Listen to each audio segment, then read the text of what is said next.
Hey nerds! Do you know that all telescopes use light? Like every single one of them. This is a weirdly controversial statement, and it comes down to how you define light. Now, some people prefer to keep it to the visible portion of the electromagnetic spectrum, but a lot of us, especially us physicists, we don't really worry about that. Like, we tend to refer to the whole spectrum as light, and that's because the components and the physics are the same. What changes is simply about frequency and energy. But I came to realize recently that a lot of people don't know that a radio wave is made of the exact same things that an X-ray is, or a gamma ray, or just the beam from a torch.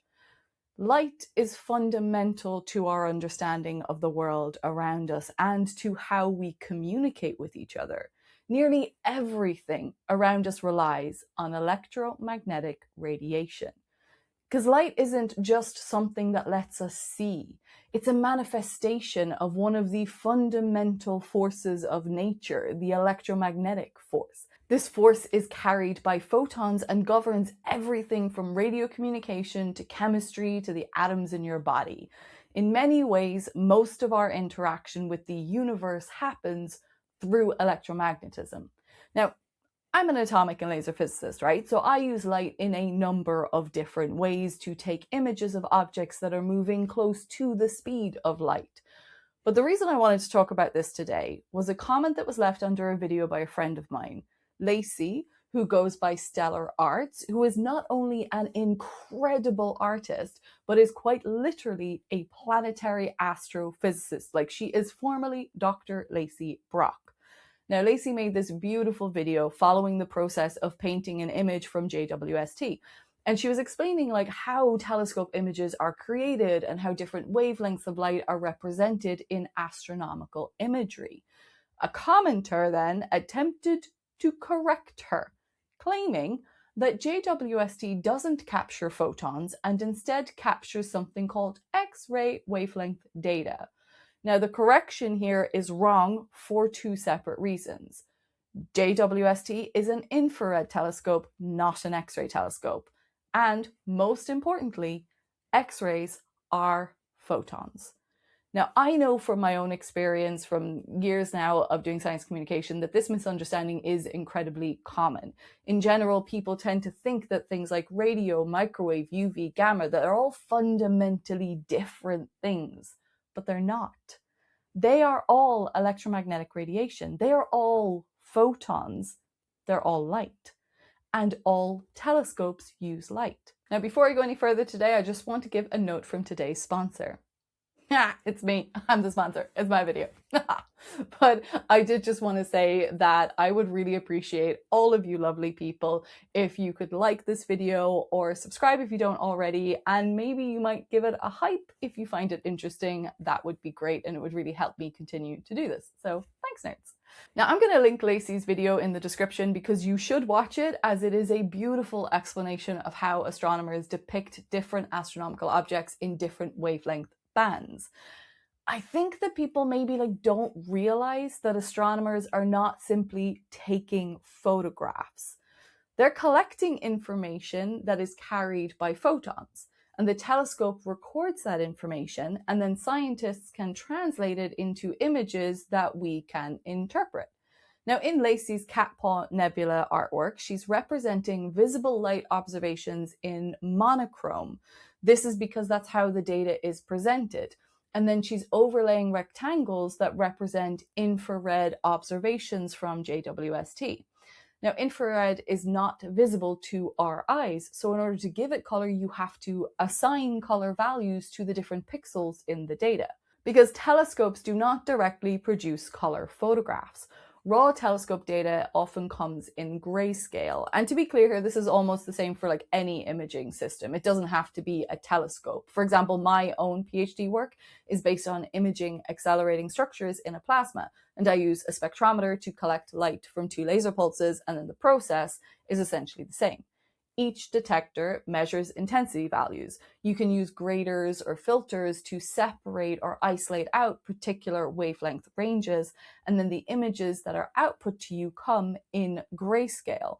So in my own experiment, I use two forms of light. I use 800 nanometers and I use 400 nanometers light. That's on the edge of IR and UV on the spectrum, like opposite ends of the visible light scale. Now for the IR light, I had to use special cards and cameras in order to see the light on a target and align the laser, in which case when you look at it, it comes up red. The UV, which is blue light for me, could be seen by the naked eye if it was intense enough, but at other times you still need a card or a camera to be able to track it around the place. Now at the end on the spectrometer, I'm only looking at a very narrow wavelength region. I'm looking at 395 nanometers to 410 nanometers. That is just 15 nanometers of space to identify different structures and variations in the data. To really see those differences, you have to color map. So you assign color then in post-processing. Now, for telescope data, visible light observations can often be assigned colors that are similar to what human eyes would perceive, like when we look at things like images of the surface of Mars. But other wavelengths, things like infrared, they require us to do color mapping because human eyes cannot see infrared wavelengths. The color assignment, it isn't faking an image, it's just translating the information into a form that humans can understand. So science and art are both involved in this, and that's why astrophotography is like an incredibly involved process. So let's talk about light for a minute. And by light, I mean the electromagnetic spectrum, because the electromagnetic spectrum includes radio waves, microwaves, infrared, visible light, ultraviolet light, X-rays, and gamma rays. The only differences between the different categories here are wavelength, frequency, and energy, but each of these is directly related to the others. Electromagnetic waves consist of oscillating electric and magnetic fields. Now, unlike something like a sound wave, they don't need a medium to move through. Like many years ago, it was believed that they had to be moving through something, and people call that the ether. But it just turns out that these waves can travel through empty space. They are massless as well, which means that there is nothing to resist their motion. And so they all move at the fastest permissible speed of the universe, which we ended up calling the speed of light, but it's also the speed of causality and the speed of gravity. Now, waves have peaks and troughs, and frequency then describes how many oscillations happen in a given amount of time or space.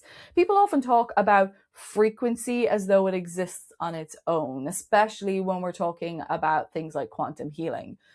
But the concept of your frequency, it's pretty nonsensical here, because frequency must be the frequency of something. It doesn't have any sort of separate meaning other than how frequent something is.